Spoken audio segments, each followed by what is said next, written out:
Mi nombre es Heidi Geraldine Gómez Agudelo y mi grupo está conformado por Juliana Ceballos, Ana María Pedreros. Laura Isabel Sabeles.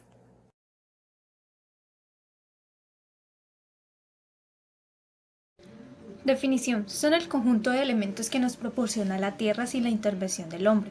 Ejemplo: bosques, suelos, ríos, lagos, mares, montañas, valles, minerales y animales. El uso de estos recursos se remonta desde las eras primitivas. En ese entonces, su explotación y uso no era una consecuencia tan grave ni grande. La revolución industrial y el surgimiento del capitalismo desencadenó la sobreexplotación de los recursos, ocasionando un gran deterioro del ambiente y contaminación, todo a causa del crecimiento demográfico. Un gran problema que se vive hoy en día es la práctica del fracking, la cual es la extracción de petróleo y de un modo que daña los suelos y las fuentes hídricas cercanas a esta práctica, poniendo en peligro muchos ecosistemas y los recursos presentes. El mejor uso de la explotación conservada es estar a favor del cuidado del medio ambiente, mediante campañas, proyectos y planes que potencien el cuidado del medio ambiente. Su origen: orgánicos son todos los organismos vivos que interactúan entre sí con el medio en el que habitan. Ejemplo: los animales, los vegetales y las plantas. Mientras que los inorgánicos son aquellos que carecen de órganos para el desarrollo de la vida. Ejemplo: suelos, agua y minerales. Según su duración: renovables son aquellos que se mantienen e inclusive aumentan con facilidad. Con un buen uso de estos se pueden regenerar. Ejemplo: los suelos, fauna y flora.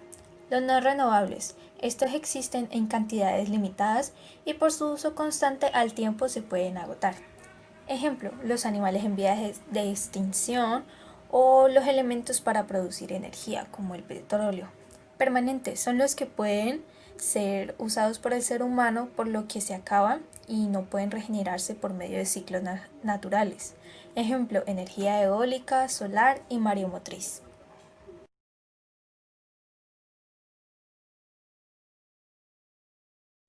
¿Qué es violencia en Colombia?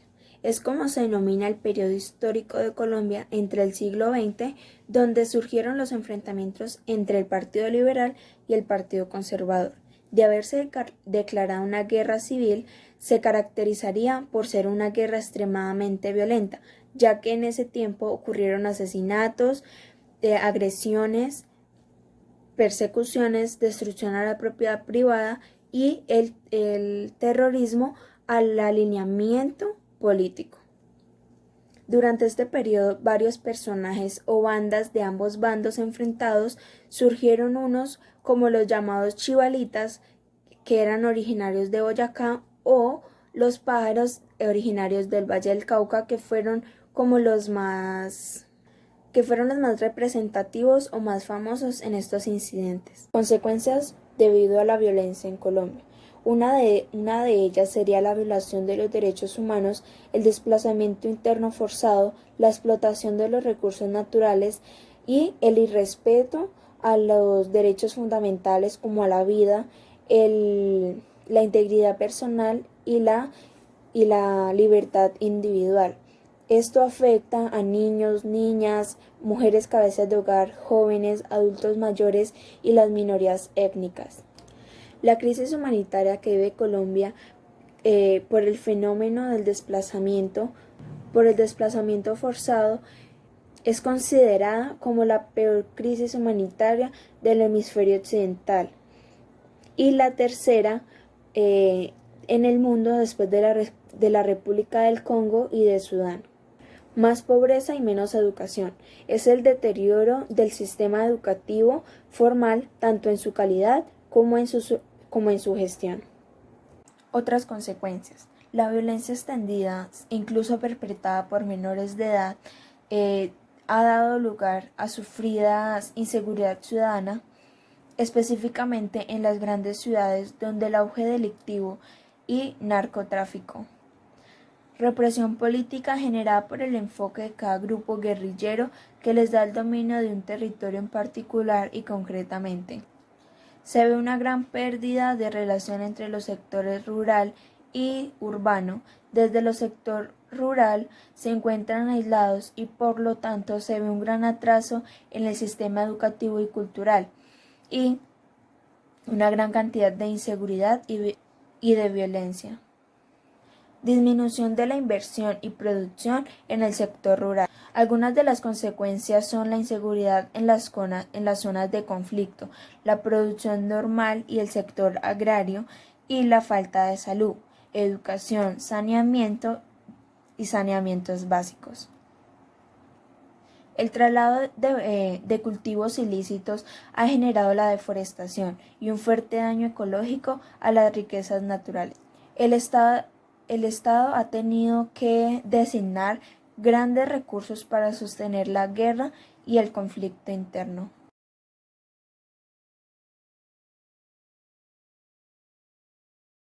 La Defensoría del Pueblo es una autoridad del Estado que se encarga de garantizar los derechos de sus habitantes ante abusos de poderes políticos, en su caso legislativo, de ese mismo Estado.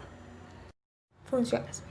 El Defensor del Pueblo velará para promoción, ejercicio y divulgación de los derechos humanos, por el cual ejercerá las siguientes funciones. La primera es orientar e interponer a los habitantes del territorio nacional y a los colombianos que se encuentran en el extranjero para el ejercicio y defensa de sus derechos humanos ante autoridades competentes o de carácter privado.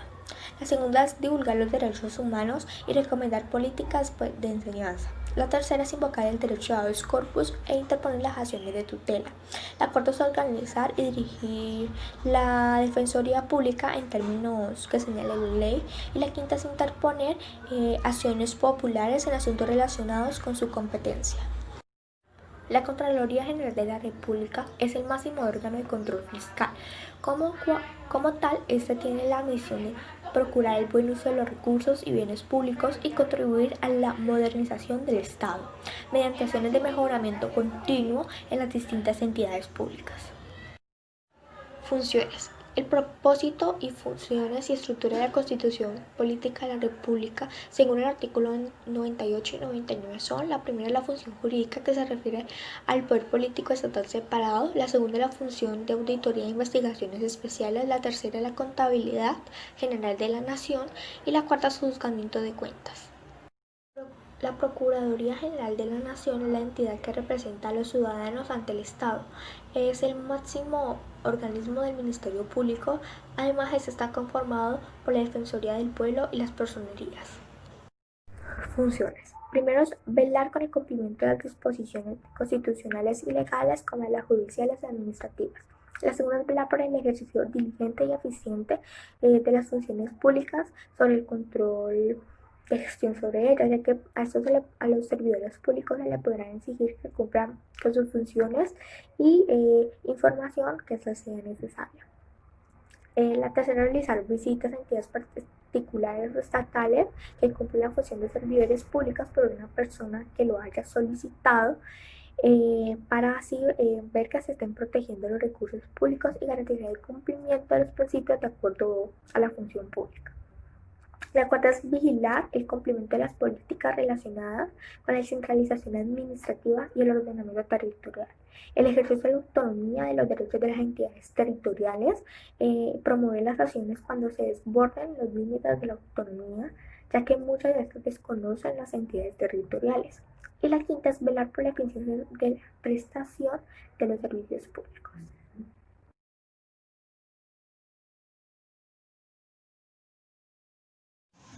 Mi tema es sobre la afrocolombianidad y voy a explicar cada uno de los diferentes grupos étnicos. Se dividen principalmente en 4: los indígenas, los afrocolombianos, los raizales y los gitanos. Características. Los indígenas. Indígena es todo aquel que pertenece a un pueblo originario de una región o territorio donde su familia, cultura y vivencias son nativas del lugar donde nacieron y han sido transmitidas de generación en generación. Según el DANE, en Colombia residen 87 pueblos con 64 lenguas amerindias y 13 familias lingüísticas. Hay aproximadamente 1.378.884 indígenas, lo que equivale al 3,4% de la población. Los afrocolombianos son varias familias y comunidades que viven de acuerdo con la forma cultural desarrollada por las etnias de procedencia africana. Ellos se encuentran en la zona pacífica y andina del país. La Ley 70 de 1993 indica a las comunidades negras como el conjunto de familias de ascendencia africana nacidos en Colombia. En nuestro país habitan cerca de 4.377.996 afrodescendientes, y la mayor concentración de estas comunidades se encuentra en el Valle del Cauca, Antioquia, Bolívar y Chocó. Los raizales tienen su propia lengua y cultura desarrollada a partir de sus raíces, las cuales están divididas en tres: africanas, europeas y caribeñas. Sus raíces afro-anglo-antillanas se diferencian del resto de la población colombiana. Su lengua es el criolé y habitan en el territorio insular de San Andrés y Santa Catalina, considerada la isla más poblada del Caribe, con cerca de 3.000 personas por kilómetro. Por el lado del turismo, ha generado muchos problemas por sobrepoblación, desplazamiento económico, social, cultural y territorial. Rom a gitanos. Aunque son usualmente conocidos como un grupo europeo, hay numerosos ciudadanos romaníes que habitan en el continente americano.